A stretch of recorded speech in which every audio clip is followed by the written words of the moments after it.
안녕하세요. 오늘의 한의사 상식 건강한의사 박지훈 원장입니다. 오늘 소개드릴 상식의 주제는 테니스 엘보우. 요즘에 생활체육으로 라켓 운동 많이 하시는데요. 테니스나 배드민턴 치다가 팔꿈치 통증 때문에 내원하시는 분들이 아주 많습니다. 그래서 오늘은 테니스 엘보우, 흔히 외측 상감이라고 하는 질환을 가지고 소개하도록 하겠습니다. 일단 테니스 엘보우가 생기는 원인은 일단 라켓 운동을 우선적으로 생각을 해보면 라켓이 우선 내 몸에 안 맞아서 그런 경우가 제일 많습니다. 라켓 운동을 할 때 백스트로크 자세를 할 때 그 라켓과 팔의 각도가 너무 커가지고 그것 때문에 팔꿈치에 과부하가 걸렸을 때 통증이 나타날 수 있고요. 또는 이번에 라켓을 새로 바꿨는데 라켓이 너무 헤드가 너무 크다든지 또는 라켓에 새로 감은 그립이 너무 두껍게 감아져가지고 그것 때문에 악력이 많이 소모가 되면 팔꿈치에 통증이 오게 됩니다. 하지만 이 테니스나 배드민턴 때문에 실제로 테니스 엘보우 외측 상감이 생기는 경우는 전체 질환의 한 5%, 10%밖에 되지 않는다고 알려져 있습니다. 오히려 그보다는 잘못 사용된 습관 때문에 그 팔꿈치 통증을 유발해서 내원하는 경우가 훨씬 더 많은데요. 그렇게 되는 까닭은 우리가 지금 화면에서 보시는 것처럼 악력을 많이 사용하는 동작이 이루어지려면은 우리 손목을 젖히려고 하는 근육이 같이 버텨줘야 됩니다. 그러지 않으면 손목이 앞으로 굽어지기 때문인데요. 이럴 때 예를 들면은 팔을 이렇게 굽히는 동작을 이렇게 만들었을 때 팔을 굽힐 때 바깥쪽에 있는 팔꿈치가 이렇게 버텨주는 역할을 해줘야 됩니다. 그래서 이런 악력기를 가지고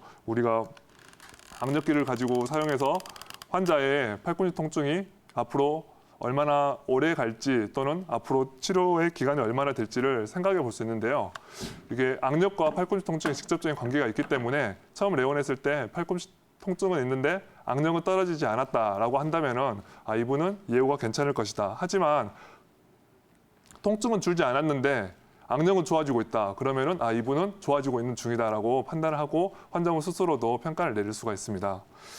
그리고 악력을 관찰하는 것 이외에도 보시면 이 팔꿈치에 붙어 있는 여러 가지 근육이 동시에 통증을 유발을 하는데요. 그거는 손목을 젖히는 근육들이 여러 가지가 있어서 그렇습니다. 그거는 병원에 방문하셔가지고 똑같이 통증이 있지만 그 부위에 어떤 근육이 가장 영향을 많이 미치는지는 직접적인 근력 검사나 근력 평가를 통해 가지고 그 의료인의 지시를 받아서 치료를 하시면 되겠습니다.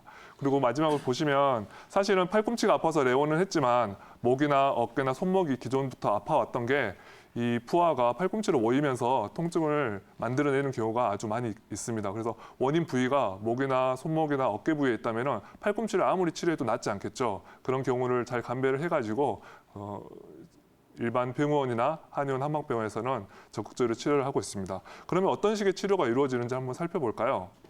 그리고 테니스 엘보우의 일반 병원에서 하는 치료들은 보시는 것처럼 일단은 진통제 또는 충격파 치료 또는 뼈조타라고 알려져 있는 물론 부작용도 있지만 이제 실보다 득을 고려해서 사용하게 되는 스테로이드 주사 또는 자가혈장 주사라고 해서 PRP 주사, 포도당을 사용하는 인대 증식 치료 또는 이마저도 안 되면 관절경 수술을 이제 권하게 됩니다. 이제 이렇게 치료 방법이 다양하다는 얘기는 사실은 빨리 호전이 안 되는 질환이라는 거의 반증이기도 한데요. 한의원 한방병원에 오시면 기본적으로 침뜸을 위주로 해서 또 다양한 방법들을 사용을 합니다. 기본적으로 자극을 준다는 방법에서는 대동소이하다고 볼 수 있는데요. 침을 놓는데 침을 그냥 놓는 게 아니라 전기 자극을 같이 준다든지 아니면 같이 열 자극을 포함해서 온침이나 화침이라는 방법을 쓴다든지 또 추사제를 사용을 할 때 봉침이나 적절한 중류 약침을 통해 가지고 그 부위에 자극을 주는 방법 또는 우리가 좀 더 두꺼운 침인데요. 유착된 부분에 힘줄이 골막에 붙어 있는 자리가 너무 만성화돼서 유착되었을 때 그걸 뜯어주는 도침이라고 하는 방법을 사용을 하기도 합니다. 이 중에 어떤 방법을 선택할지는 의료인이 이제 판단하고 적절한 선택을 하게 되는 것인데요. 이거 외에도 우리 불편함을 가지고 계신 우리 시청자분들이 집에서 직접 해볼 수 있는 방법들도 있기 때문에 몇 가지 소개를 하려고 합니다. 팔꿈치의 통증은 기본적으로 염증이라고 볼 수도 있지만 염증이 아니라고도 볼 수 있어요. 왜냐하면 이게 낫기 위해서 예를 들어 3주간의 기간이 필요하다고 하지만 3주 동안에 다시 사용을 해서 통증을 일으키는 거거든요. 그럴 때는 과사용 증후군으로 봐서 통증 자체를 안정시키고 증상을 개선해주기 위해서는 일단 더운 찜질보다는 얼음 찜질이 도움이 됩니다. 기본적으로는요. 얼음 찜질을 하고 일단 일을 할 때는 그쪽 근육이 과사용돼서 그 힘줄을 골막을 잡아당기고 있기 때문에 근육의 가장 두꺼운 부분을 보호대의 형태를 빌려서 보호대로 조여주면은 그 통증을 골막을 잡아당기는 통증을 줄여줄 수가 있고요. 또는 한의원에서는 테이핑을 사용해가지고 테이핑으로 보호대 역할을 대신해주기도 합니다.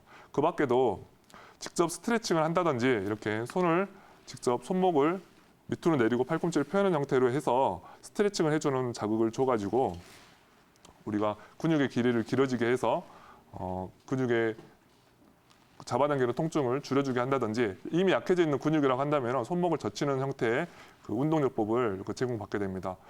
또는 아주 만성화돼가지고 이 근육의 힘으로 그 골격이 틀어짐이 있다고 한다면은 그 골격의 틀어짐을 바로잡아주는 추나요법을 팔꿈치 또는 손목 또는 어깨 쪽에 그 받도록 하시면 큰 도움이 됩니다. 내용을 좀 정리를 해보면은 이러한 팔꿈치 부위에 직접적인 문제가 있다고 한다면 그 부위를 가지고 적극적으로 치료하는 게 필요하겠고요. 혹시나 그 이전에 어깨나 손목의 문제 때문에 이게 증상이 생겼다고 한다면 그거를 놓치지 말고 의료진한테 얘기를 하고 의료진 역시 이걸 찾아내 가지고 이 부위를 먼저 치료해야만 증상의 개선을 볼 수 있습니다. 아마 적극적으로 이 정보를 활용하시면은 그동안 고생하시는 분들한테 많은 도움이 될 거라고 기대해 봅니다. 여기까지 건강한 의사 박지은 원장이었습니다.